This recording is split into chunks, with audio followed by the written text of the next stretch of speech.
안녕하세요. 현재 서울에서 카페를 운영하고 있는 50대 여성입니다.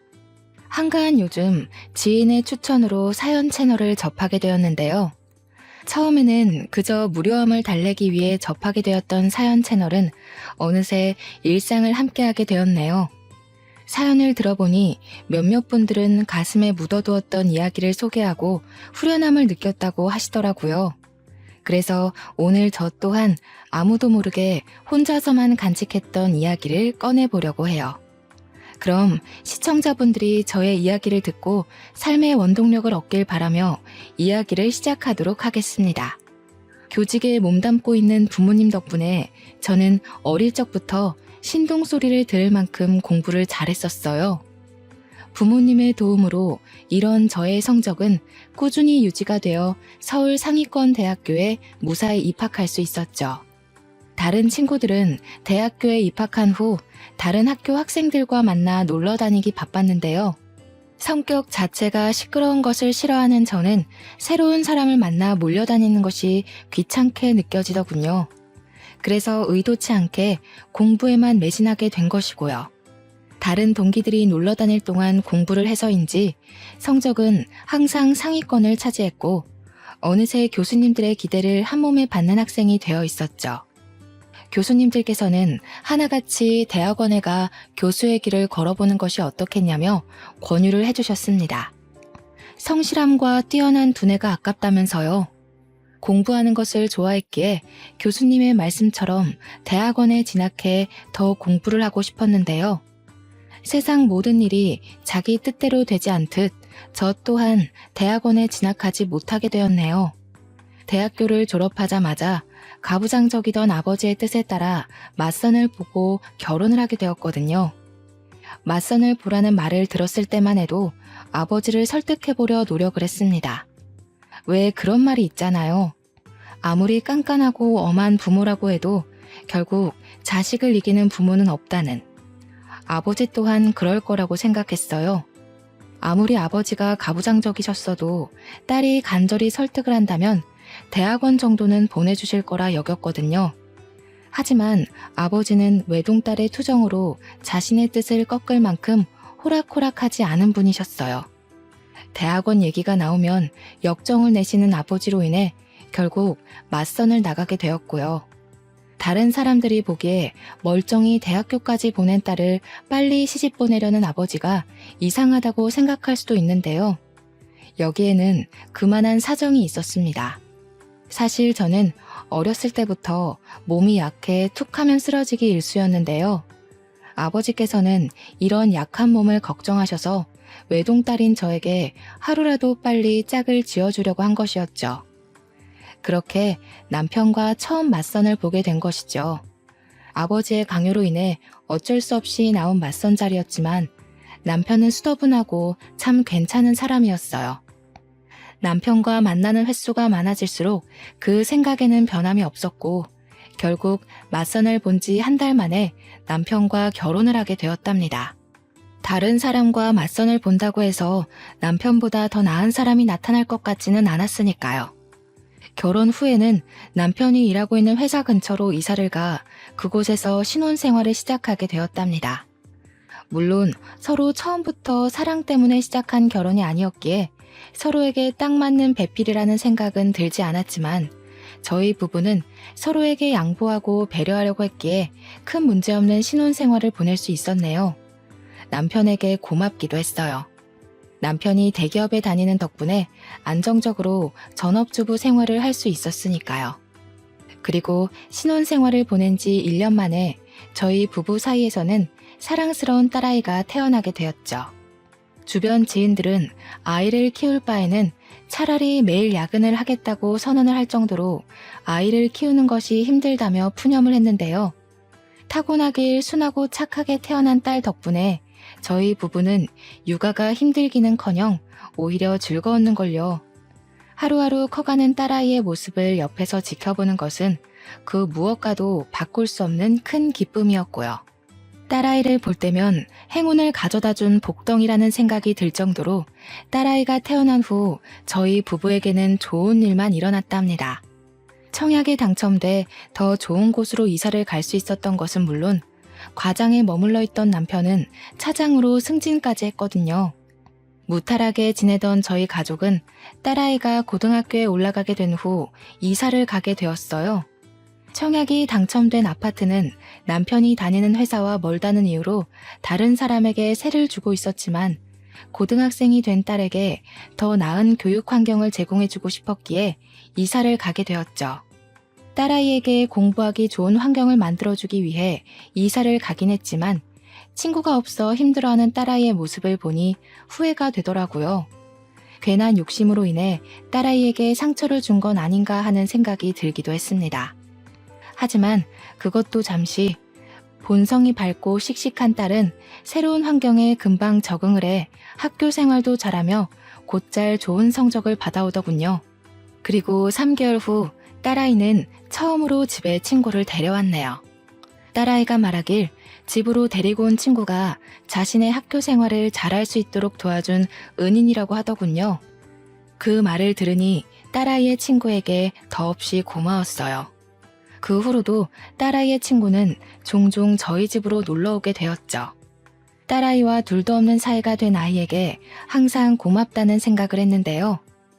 은인과도 같았던 딸아이의 친구는 얼마 안 가 원수보다 못한 사이가 되는 사건이 발생하고 말았습니다. 시어머니의 칠순잔치로 인해 100만 원가량의 현금을 뽑아 집으로 돌아왔을 때였죠. 집에는 여느 때와 같이 학교 숙제를 하고 있는 딸아이와 딸아이의 친구가 있더군요. 아이들에게 저녁을 차려주고 있었지만 마침 아파트 반상회가 있어 간단한 간식거리만 챙겨준 뒤 집을 비우게 되었어요. 미안한 마음에 반생회 모임에서 일찍 일어나 집으로 돌아오게 되었고요. 그런데 집으로 오니 이미 딸아이의 친구는 집으로 돌아간 후였죠. 이미 간 아이를 다시 부를 수 없기에 딸아이의 저녁만 차려준 뒤 안방으로 들어오게 되었고요. 안방에 들어온 후 제일 먼저 100만 원을 가방에 넣으려고 했는데요. 놀랍게도 봉투에 있어야 할 100만 원은 소리 소문 없이 사라져 있더군요. 깜짝 놀랄 수밖에 없었어요. 반상회 모임에 나갈 때만 해도 멀쩡하게 있던 100만 원이 갑자기 사라지다뇨. 말이 안 되잖아요. 그래서 제일 먼저 딸아이의 방을 찾아갔어요. 너 엄마 서랍에 있던 100만 원 건드렸니? 그 큰돈을 내가 뭐하러 엄마 몰래 건드려. 금방 들통날 텐데. 엄마 아까 반상회 나갔잖아. 반상회 모임 갔다가 흘리고 온 거 아니야? 나는 진짜 아니니까 다시 잘 찾아봐. 역시나 딸아이는 자신이 한 짓이 절대 아니라며 손사래를 쳤어요. 딸아이가 지갑에 손을 댄 적이 있다면 의심을 할 테지만 한 번도 허락 없이 저희 부부의 지갑에 손을 댄 적이 없기에 차마 딸아이를 의심할 수 없었네요. 고심하던 순간 딸아이의 친구가 급히 집으로 돌아간 것이 떠올랐습니다. 그래서 딸아이에게 그 아이가 사는 곳의 주소를 받아 찾아가게 된 것이죠. 이쯤 되니 갑자기 100만 원이나 되는 큰 돈을 왜 훔쳤을지 궁금했어요. 한편으로는 이미 100만 원이란 큰 돈을 다 써버렸으면 어떡하나 걱정이 되기도 했고요. 딸아이가 알려준 주소는 오래된 다가구 주택이 모여있는 곳이었는데요. 딸아이의 친구는 그 중에서도 제일 후미지고 높은 곳에 위치한 판자촌이었습니다. 문을 두드리자 딸아이의 친구는 바로 문을 열더군요. 딸아이의 친구는 제가 자신의 눈앞에 있다는 사실에 깜짝 놀란 표정이었어요. 요리조리 누나를 굴리는 아이의 모습을 보자 확실히 100만 원을 훔쳐간 것이 맞구나 확신이 들었습니다. 안방에 있던 100만 원 네가 가지고 갔니? 네. 자신은 아니라며 딱 잡아댈 줄 알았는데 딸아이의 친구는 의외로 순순히 100만 원을 가지고 간 것이 자신이라고 인정을 했어요. 문을 두드릴 때만 하더라도 남의 돈에 손을 댄 행동을 따끔하게 혼내야겠다고 생각했지만 막상 벌벌 떨고 있는 아이의 모습을 보자 그렇게 못하겠더라고요. 그래서 화를 내는 대신 차분하게 왜 100만 원에 손을 댔는지 물어보았죠. 차분하게 이유를 묻자 딸아이의 친구는 울먹이며 100만 원에 손을 댄 이유를 털어놓기 시작했네요. 죄송해요. 아줌마나 연희가 저한테 해주던 걸 생각하면 절대로 그러면 안 됐는데 엄마 수술비가 모자라서 어쩔 수가 없었어요. 엄마가 수술을 하셨다고? 혹시 어디가 많이 아프시니? 사실 저희 엄마가 암에 걸리셨거든요. 지금까지는 보험회사에서 나오는 보험금으로 꾸역꾸역 버텼었는데 얼마 전에 아빠가 엄마 보험금으로 나온 돈을 가지고 도망가서요. 내일 당장 수술인데다가 돈이라고는 집에 있는 현금 10만 원이 전부여서 그만. 정말 죄송해요, 아줌마.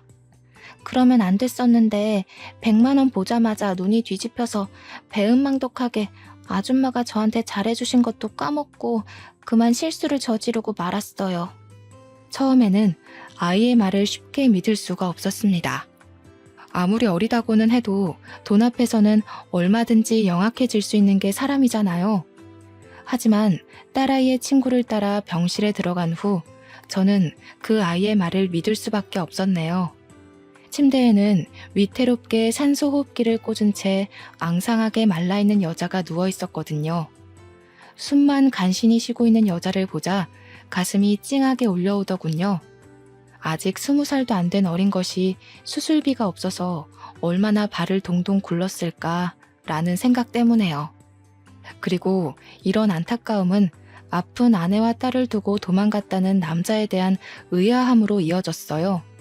딸아이의 친구에게 물어보자 부끄러운 듯 우물쭈물하던 아이는 남자에 대한 설명을 해주었죠. 원래부터 도박 중독자였던 아빠는 엄마와 이혼을 한 후에도 몰래 집으로 들어와 돈을 들고 도망을 가기 일쑤였다고 해요. 아빠가 집안을 쑥대밭으로 만들고 갈 때면 엄마는 술을 마셨었는데요.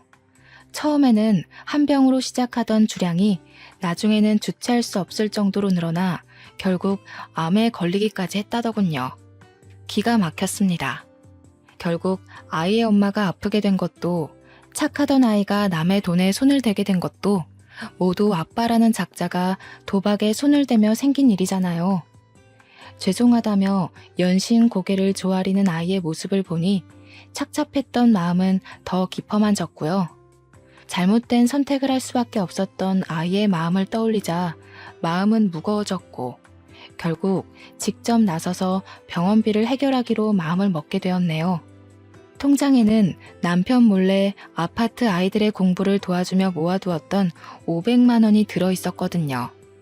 모든 병원비를 내주자 딸아이의 친구는 오열하다시피 하며 몇 번이나 감사하다는 인사를 했습니다.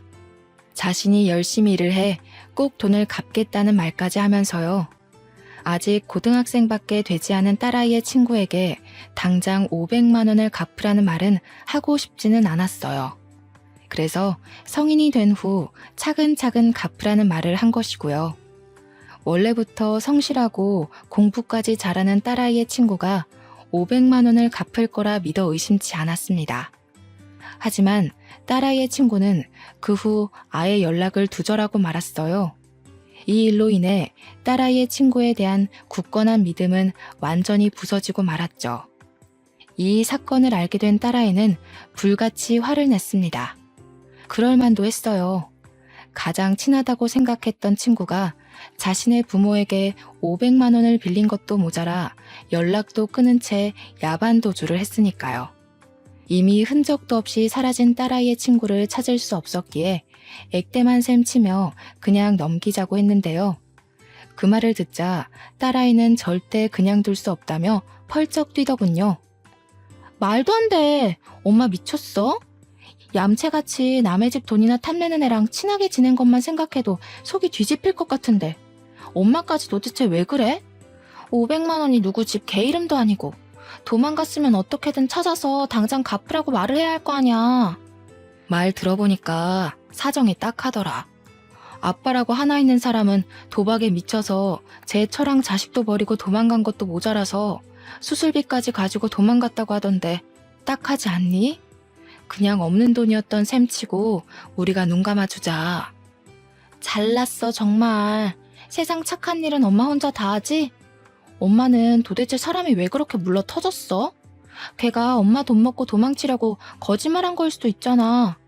다른 사람들은 돌다리라도 두드려보고 건넌다고 하는데 엄마는 어떻게 된 게 허술한 나무 판자떼기를 그냥 지나갈 수가 있냐고.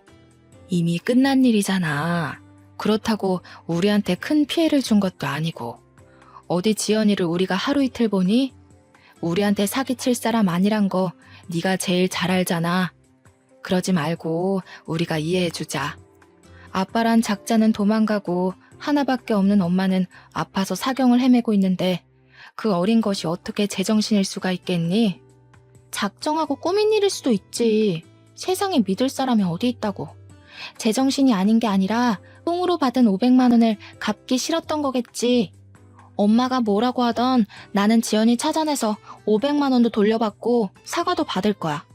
엄마는 죽었다 깨어나도 지연이 못 잡겠다고 하는데 나라도 나서야 그 돈 받지.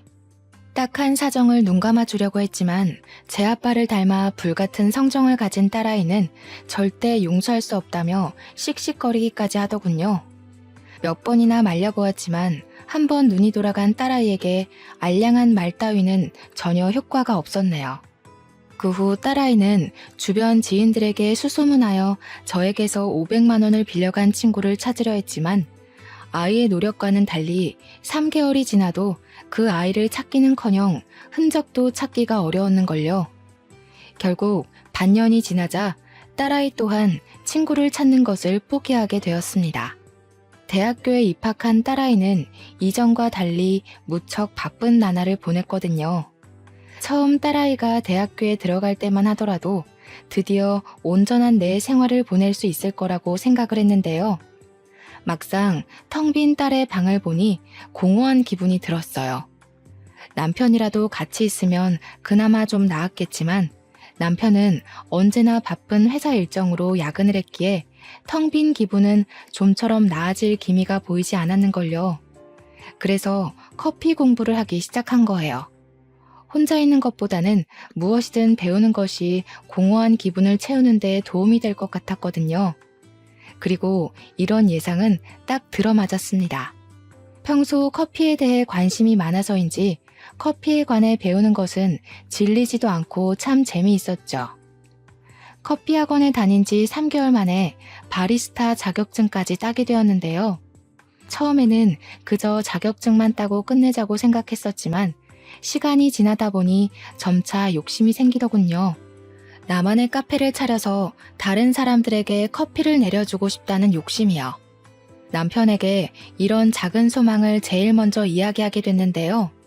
남편은 카페를 차린다는 소리를 듣자마자 콧방귀부터 끼며 무시를 했네요. 당신이 카페를 차린다고?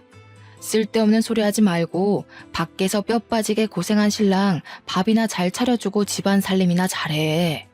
당신은 안에서 새는 바가지 밖에서 샌다는 말도 몰라? 집에만 눌러앉아서 사업하는 걸 너무 쉽게 보나 본데 사회생활 한 번 안 해본 당신이 할 줄 아는 게 뭐가 있다고 카페 차린다는 말을 해?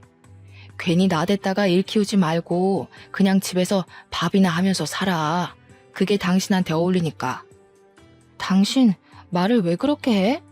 나 쉽게 보고 카페 한다고 말한 거 아니고 나도 나름대로 공부하고 고심해서 말한 거야. 당신 말대로 나 제대로 된 사회생활 한 번 안 해본 가정주부인 거 맞고 터무니없는 소리 하는 게 맞을 수도 있어. 근데 남편이면 아무리 터무니없는 소리라고 해도 들어줘야 하는 거 아니야? 밖에서 돈 벌어오는 것도 피곤한데 내가 당신 헛소리 하는 것까지 들어줘야 돼? 괜히 지나가는 바람에 쓸데없는 생각하지 말고 집안 살림이나 잘해. 남편의 말을 들으니 슬슬 짜증이 나더군요. 치사해 보일까 말은 못했지만 사실 제가 남편보다 더 좋은 대학교에 나왔었거든요. 가부장적이던 아버지의 강요가 아니었다면 남편보다 더 좋은 기업에 가서 일을 할 수도 있었고요. 그렇다 보니 남편이 못 배운 사람 취급하는 것을 도저히 견딜 수가 없었네요. 내가 카페 차리는데 당신한테 돈을 보태달라고 한 것도 아니고 그렇다고 카페 운영을 같이 하자고 한 것도 아닌데 왜 자꾸 삐딱하게 나오는 건데? 내가 집에서 살림만 하자고 당신이랑 결혼한 줄 알아? 당신은 주말마다 등산이며 낚시며 한 주도 안 거르고 나가서 놀면서 나는 왜 집에 처박혀서 살림만 해야 되는데 아 참나 어디 집에서 살림만 하는 여자랑 밖에서 일하는 남자랑 같아? 지금까지 편하게 집에서 살림만 하게 해줬더니 이제 남편한테 바락바락 대들기나 하고 쓸데없이 바람 넣는 옆에 애들 때문에 막 나오나 본데 당신 지금 다니는 커피 학원인가 뭔가 하는 거 당장 그만둬. 그리고 앞으로 내 앞에서는 카페 차린다는 말 꺼내지도 마. 나는 내 여자가 다른 남자 앞에서 실실 웃음이나 흘리면서 돈 버는 꼴은 죽어도 못 보니까. 알았어? 정말 어이가 없었습니다. 엄연히 커피와 디저트를 즐기기 위해 만들어진 카페를 옆에서 커피나 따라주는 다방 취급을 하다니요. 꽉 막힌 남편의 사고방식을 이해할 수 없을 뿐더러 후회도 되더라고요. 이렇게 꽉 막힌 남자와 결혼해 하고 싶은 일을 포기해야 하는 현재 상황이 말이에요. 그리고 이런 남편의 반대는 오히려 승부욕을 끌어올렸고 될 대로 되라는 심정으로 대출을 받아 카페 사업을 시작하게 되었죠. 물론 처음에는 대출금을 갚지 못할 정도로 장사가 되지 않으면 어쩌나 걱정하기도 했지만 결과는 성공적이었어요. 제가 운영하는 카페는 커피와 케이크가 맛있기로 근처 주부들 사이에서 소문이 났거든요. 덕분에 남편의 주머니에서 나온 쥐꼬리만한 생활비로 살 때와는 비교도 할 수 없을 정도로 풍족한 생활을 할 수 있게 되었죠. 남편 또한 카페에서 나온 수익이 자신의 월급과 맞먹는다는 것을 알게 된 후부터는 아무 말도 하지 않았고요. 그렇게 오기 하나로 차렸던 카페가 동네 맛집으로 선정될 만큼 인기가 많아지는 동안 참 많은 것들이 변하게 되었답니다. 대학교를 졸업한 딸아이는 같은 직장에서 만난 사람과 결혼을 하고 남편은 30년 동안 다니던 대기업에서 은퇴를 했거든요. 은퇴한 남편은 하루 종일 하는 것도 없이 거실에 누워 텔레비전만 봤는데요. 그 모습이 한심하기보다는 참 심심해 보이더군요. 마치 가정주부 생활할 때 모습 같았고요. 그래서 남편에게 카페 운영을 같이 하자고 제안하게 되었네요. 집에 누워 심심한 시간을 보내는 것보다는 밖에 나와 일을 하며 일손도 돕고 돈도 버는 것이 더 좋잖아요. 하지만 남편은 단칼에 저의 제안을 거절했어요. 한평생을 대기업에서 일하던 자신이 어떻게 카페 일을 하냐면서요. 그러고는 갑자기 낚시용품 사업을 시작한다며 난리를 피우기 시작했습니다. 걱정되는 마음에 말리려고 해봤지만 남편은 버럭 성을 내었죠. 어디 여자가 남자 하는 일에 끼어들어? 그러는 당신은 내 말 잘 들어서 지금까지 실실 웃음이나 흘리면서 카페 사업하고 있고 두고 봐. 카페랑은 비교도 안 될 만큼 성공해서 별 가짜는 카페 하나 때문에 빳빳하게 치솟은 당신 코를 납작하게 만들어줄 테니까. 지금 경쟁하자고 당신한테 그런 얘기하는 게 아니잖아.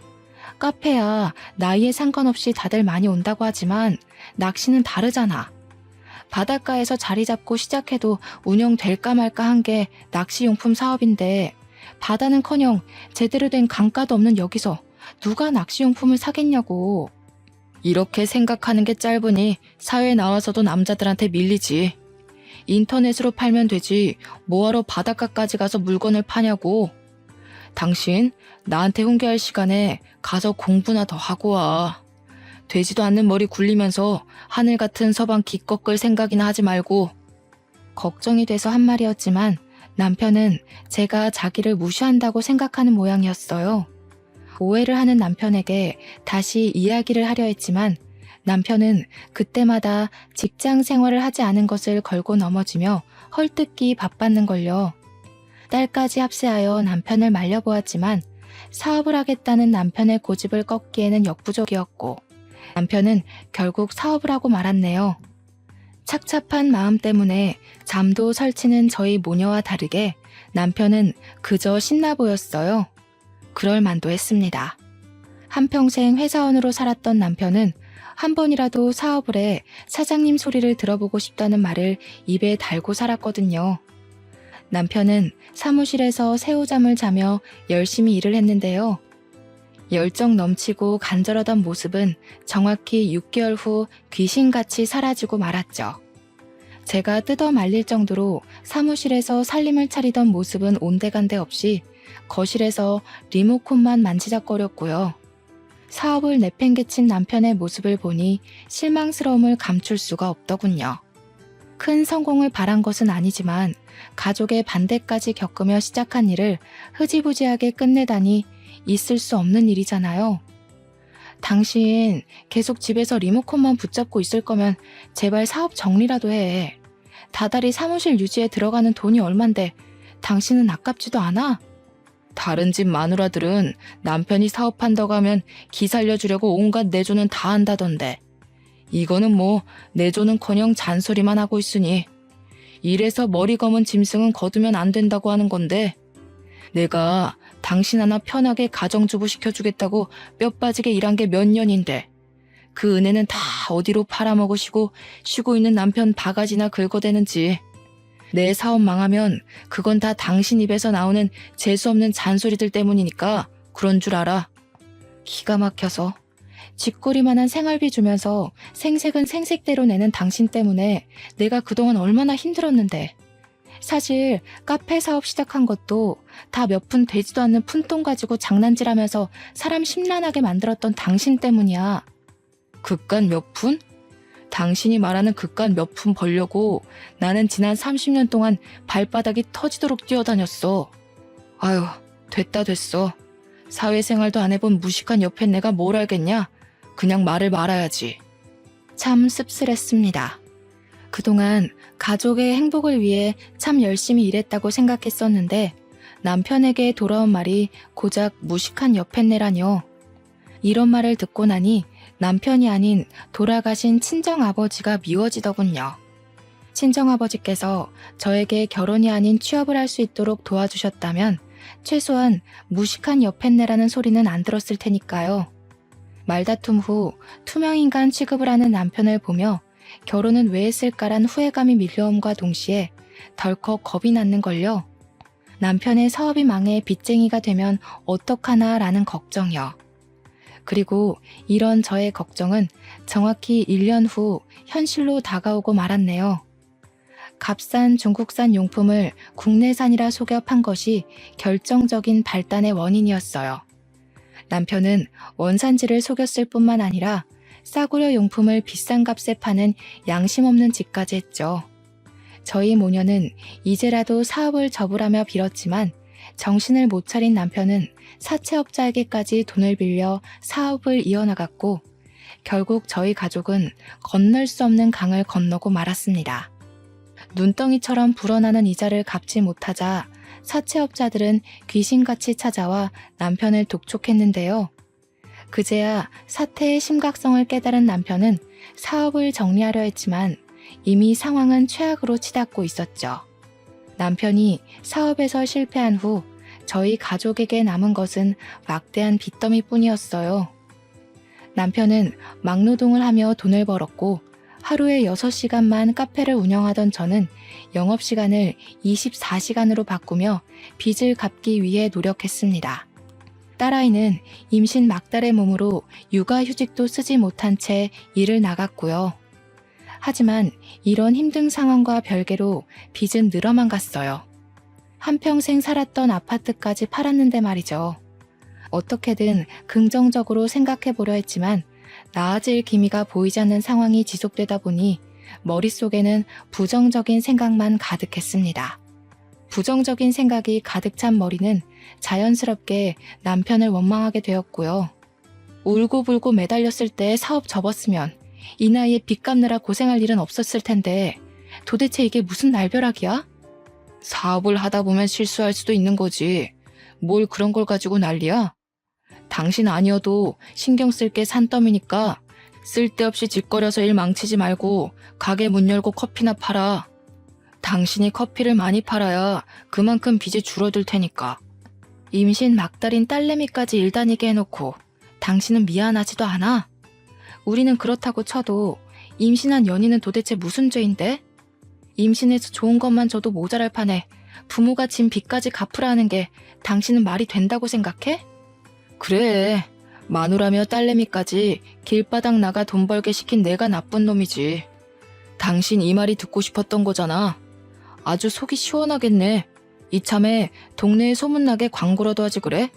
돈도 못 벌어오는 주제에 마누라며 딸내미까지 돈 벌어오라고 시킨 남편이랑 사느라 죽을 맛이라고. 제가 원하는 것은 진심이 담긴 남편의 사과였지만 남편은 그마저도 해주지 않더군요. 다짜고짜 화부터 내는 남편이 이해가 가질 않았어요. 자신의 잘못으로 모든 일이 벌어졌다고 하면 사과는 하지 않더라도 최소한 죄책감은 가져야 하는 게 맞잖아요. 남편은 자신의 사업이 망한 것도 사채업자들에게 쫓기며 반지하에 사는 것도 모두 고분고분한 아내를 만나지 못해서라고 했는데요. 모든 것을 남 탓으로 돌리는 남편 때문인지 어느 날부턴가 아랫배가 너무 아파왔어요. 참을 수 없을 만큼요. 처음에는 참아보려고 했지만 복통은 일주일이 지나고 2주일이 지나도 가라앉을 기미가 보이지 않았습니다. 참을 수 없는 복통에 가까운 병원을 방문하자 의사는 정밀 검사를 받아볼 것을 권했습니다. 그리고 검사 결과는 충격적이었습니다. 다른 사람도 아닌 제가 간암 판정을 받다니 믿을 수가 없었죠. 의사는 간암 초기 판정을 받았으니 치료만 잘하면 완치 확률이 높다며 위로를 해주었어요.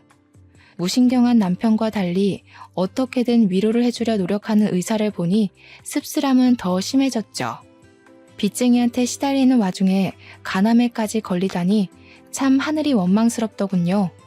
딸아이는 치료에 전념할 수 있도록 자신이 노력한다고 했는데요. 힘든 내색 한번 하지 않고 위로를 해주는 딸아이를 보니 울컥 눈물이 차올랐네요. 만삭의 몸으로 일을 하는 것도 힘들 텐데 못난 엄마의 위로까지 해준 거잖아요. 남편에게는 또 어떻게 말할지를 생각하니 집으로 돌아가는 길이 참 막막했어요.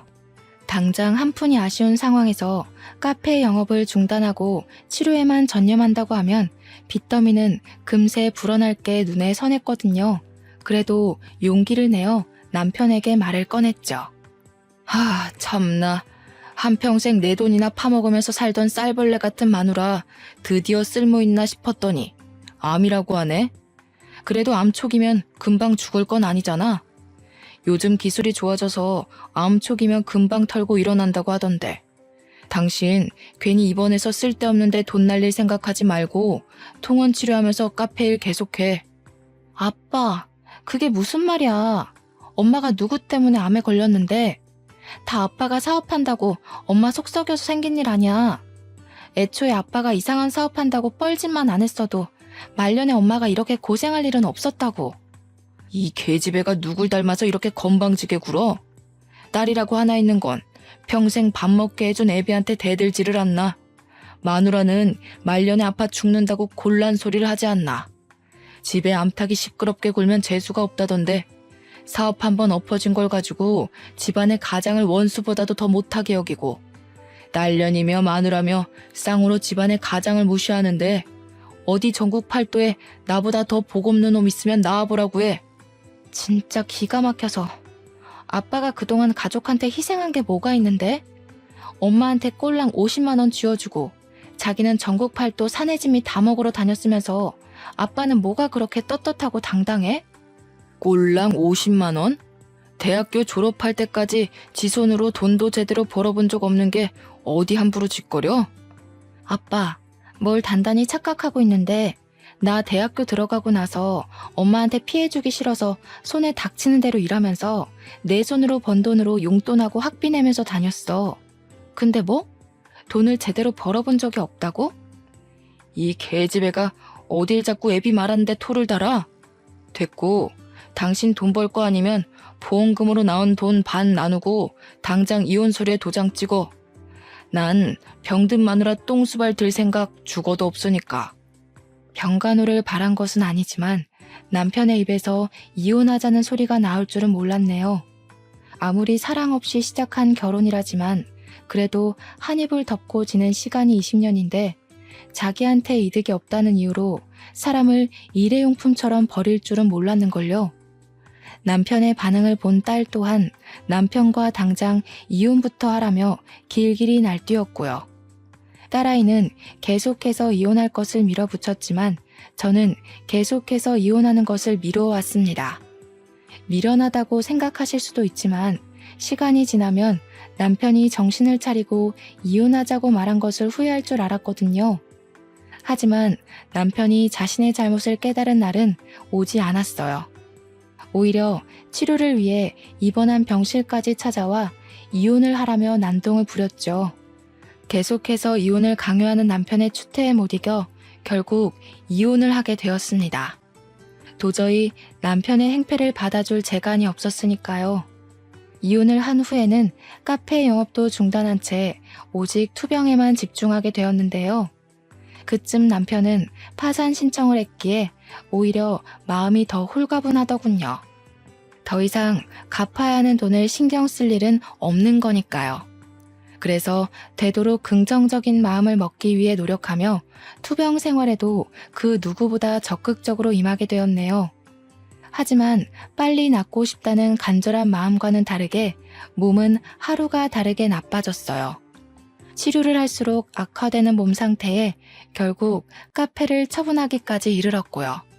10년 넘게 운영하던 카페를 처분하는 것이 쉬운 일은 아니었지만 몸이 따라주지 않았기에 어쩔 수가 없었죠.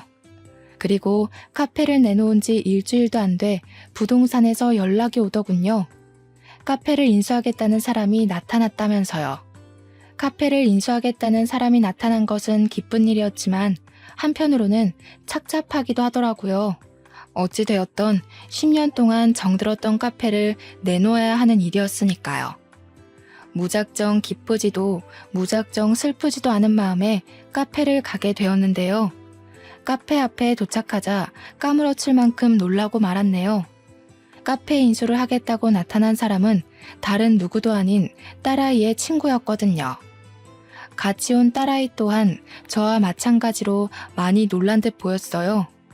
하지만 놀랐다는 사실이 무색하도록 딸아이는 친구에게로 달려들어 멱살을 들어 올렸습니다. 염치도 없게 500만 원이나 되는 돈 훔쳐먹고 달아난 주제에 여기가 어디라고 기어 올라와? 세상은 참 불공평해. 가족 팔면서 남의 돈 홀랑 뺏어먹고 도망간 사기꾼은 이렇게 멀쩡하게 살아서 카페 인수까지 하겠다고 나타났는데 정작 사기당한 우리 엄마는 몹쓸 병에 걸려서 남 좋은 일만 시키고 말이야. 엄마는 용서할지 몰라도 나는 절대로 너 용서 못해. 말리려고 했지만 딸아이의 힘을 이기기 역부족이었습니다. 만삭의 몸으로 어떻게 이런 괴력이 나오나 의아할 정도로 딸아이는 친구에게 달려들었거든요. 딸아이의 친구의 얼굴에 생채기가 나오고 주위 사람들의 시선이 몰리자 덜컥 겁이 나더군요. 괜히 주위에서 신고를 한다면 딸아이는 만삭의 몸으로 경찰서에 갈 수도 있는 거잖아요. 그래서 죽기 살기로 딸아이의 허리를 붙들며 제발 그만하라 호소를 하였죠. 간신히 이성을 찾은 딸아이는 씩씩거리면서 자신의 친구를 노려보았는데요. 한참을 아무 말 없이 서 있던 딸아이의 친구는 가방에서 돈봉투를 꺼내 저에게 건네더라고요. 하얀 돈봉투 안에는 500만 원이 그대로 들어있었습니다. 딸아이는 봉투에 든 돈의 액수를 세어본 후 콧방귀를 뀌었고요. 쥐꼬리만한 양심은 남아있었나 보지? 10년이 지난 지금에서야 500만 원을 갚은 걸 보면 너한테도 아줌마한테도 너무 미안해서 내가 할 말이 없어. 이렇게 늦을 거라고 생각하지는 못했는데 너무 미안해. 그래도 이거 하나만은 알아줘. 도망간 이후로 너랑 아줌마 생각에 하루도 편하게 잠들었던 날이 없었어. 기가 찬다, 기가 차. 이유가 어찌되었건 비겁하게 도망부터 친 사기꾼 말 듣고 싶지도 않으니까 당장 내 눈앞에서 사라져. 딸아이의 냉랭한 태도가 계속되자 그 아이는 아스팔트 바닥에 무릎을 꿇으며 그동안 있었던 일을 말해주었어요. 알고 보니 엄마는 수술 도중 눈을 감게 되었고 장례식을 치르는 도중 빚쟁이들이 찾아왔다고 해요. 아빠라는 작자가 아이의 앞으로 헤아릴 수도 없을 만큼의 도박빚을 달아놓은 것이었죠. 아빠의 도박빚을 갚다 지친 아이는 저에게 빌린 500만 원은 갚을 엄두조차 않나 도망치게 된 것이고요. 몇 년간 도박빚 때문에 빚쟁이들을 피해 다니며 살던 아이는 우연한 계기로 쇼핑몰 사업을 시작했다고 했고 사업은 대박이 났다고 해요. 아빠의 도박 빚을 다 갚은 후에는 자연스럽게 저에게 빌려갔던 500만 원이 생각났고요. 그래서 수소문에 저희 모녀를 찾아온 것이죠. 절절한 사연에 가슴이 아파왔는데요. 딸아이는 냉소적인 반응을 보였어요. 딸아이의 친구는 어떻게든 자신이 돕겠다고 했지만 딸아이는 그런 친구의 손을 뿌리쳤고요. 소동이 있은 후 저는 다시 투병 생활을 시작했는데요. 의사는 조심스럽게 간 이식을 권하더군요. 항암 치료를 하면 할수록 몸 상태는 점점 나빠졌기에 간 이식이 최후의 방법이라면서요. 절망적이었습니다. 이혼한 남편은 절대로 간 이식을 해줄 리가 없었고 임신 막달인 딸에게는 죽어도 간 이식을 받고 싶지 않았거든요. 그런데 세상에 죽으라는 법은 없는지 얼마 후 의사는 기증자가 나타났다며 수술 준비를 하라고 말을 했어요. 간 이식을 받을 수 있다는 소식에 어찌나 기쁘던지 기증자에게 감사한 마음이 드는 동시에 안도감이 들어 눈물이 쏟아지더라고요. 그렇게 기증자의 도움으로 수술을 받은 후 일주일이 지났는데요. 문득 딸아이의 친구가 인수해간 카페를 잘 운영하고 있을지 궁금해지더군요. 그래서 연락을 하게 되었고요. 그런데 놀랍게도 딸아이의 친구는 저와 같은 병원에 입원해 있다고 했어요. 같은 병원이란 말을 듣고 당장 몸을 일으켜 가게 되었습니다. 큰 마음 먹고 카페까지 넘겨주었는데 몸이 아파 카페 운영을 못하게 되면 큰일이잖아요. 딸아이의 친구가 있는 병실 앞에 서 있을 때였는데요. 때마침 수술을 해주신 의사가 제 앞을 지나가며 딸아이의 친구가 누워있는 병실을 가리켰습니다. 아는 사이냐면서요. 엄청 돈독한 사이셨나 보네요. 가족도 꺼려하는 간이식을 선뜻 하겠다고 나선 걸 보면. 네? 그게 무슨 말씀이세요? 간이식을 하다니요. 의사의 입에서 나온 말은 믿을 수가 없었습니다. 간이식을 해준 사람이 다른 사람도 아닌 딸아이의 친구였으니까요. 침대에 앉아있는 딸아이의 친구를 보자 다리에 힘부터 풀리더군요. 고마움과 함께 미안함이 밀려왔거든요. 왜 기증자인 것을 밝히지 않았냐고 묻자 딸아이 친구는 씁쓸한 미소만 지을 뿐이었습니다. 그깟 간이식 좀 했다고 제가 아줌마 돈을 가지고 도망간 사실이 변하는 건 아니잖아요. 그냥 지난날 베풀어주신 호의를 돌려받는다고 생각해주세요.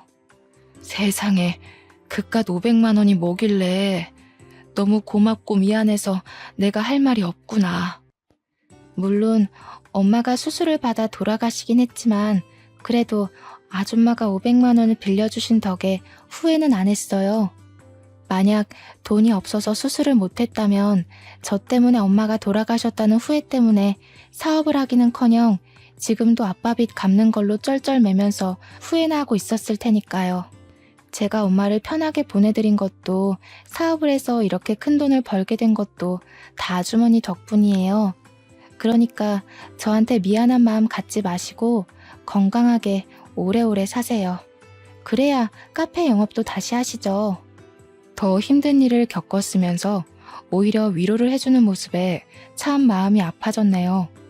제가 한 거라고는 그저 500만 원을 빌려준 것뿐인데 딸아이 친구는 500만 원을 훌쩍 뛰어넘는 것을 해주었으니까요. 몸이 회복이 된 후 출산을 한 딸아이에게도 그동안 있었던 일을 설명해 주었는데요. 딸아이 또한 간 이식을 해준 자신의 친구에게 앙금을 품었던 것을 후회하며 간 이식을 해준 것에 대해 진심으로 고마워하게 되었죠. 퇴원을 한 후 저는 딸아이의 친구 덕분에 간암을 완전히 완치한 후 다시 카페 운영에 힘을 쓰고 있어요. 몸을 회복하고 나자 딸아이의 친구는 자신이 인수했던 카페를 다시 저에게 돌려주었거든요. 아직 무리를 하면 안 되기에 무리하지 않은 선에서 열심히 카페 일을 하고 있어요. 아프고 나니 삶을 건강하게 산다는 것이 얼마나 감사하고 소중한 일인지 깨달았으니까요. 얼마 전 완치했다는 소식을 들어서인지 전 남편은 재결합을 하자며 카페로 찾아왔는데요. 저는 단칼에 거절했답니다. 어렵게 찾은 건강한 몸과 정신을 이기적인 전남편에게 쏟기에는 너무 아깝잖아요. 딸아이의 친구가 500만 원을 들고 도망갔을 때만 하더라도 이렇게 크게 은혜를 갚을 거라고는 상상도 못했는데 인생이란 참 신기한 것 같아요. 이번 일을 계기로 다시 한번 깨닫게 되었죠. 선행을 베풀면 언제가 되더라도 자신에게 꼭 돌아온다는 것을요. 현재 저는 딸아이의 친구를 하늘이 내려준 소중한 천사라 여기며 자식처럼 잘 지내고 있답니다. 사연을 신청하시는 분들께서도 주변에 힘든 사람이 있다면 외면하기보다는 작은 손길을 내밀어 주셨으면 좋겠어요. 그러면 언젠가 자신이 베풀었던 작은 선행은 그 배가 되어 돌아올 것이니까요. 그럼 지금까지 길었던 저의 이야기를 들어주신 시청자분들에게 감사 인사를 올리며 이야기를 마무리하도록 하겠습니다. 이야기를 들어주신 시청자분들 진심으로 감사드리며 모두들 베푸는 삶을 사시길 바랄게요. 감사합니다.